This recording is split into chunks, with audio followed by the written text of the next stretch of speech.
ছুটির দিন। আজ অনেক লাদার জেগে গল্প শুনবো। ঠিক আছে, কিসের গল্প শুনবি? ভুটালে গল্প। ওহো, কারেন্টটা চলে গেল। জানিস, আমাদের ছোটবেলায় ঘরে ঘরে এত কারেন্ট ছিল না। তখন রাতের বেলা গাছে গাছে ভূত ঝুলে থাকতো, আর সুযোগ পেলেই জানালা দিয়ে হাত বাড়িয়ে ছোট বাচ্চাদের ধরে নিয়ে যেত।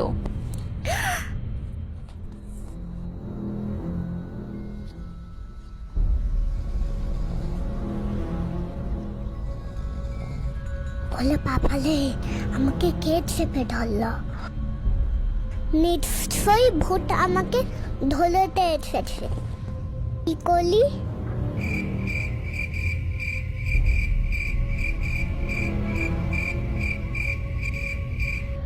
বলে ভূতের হাতা চেপে ধরে আমাকে কিছুতেই নিতে পারবে না।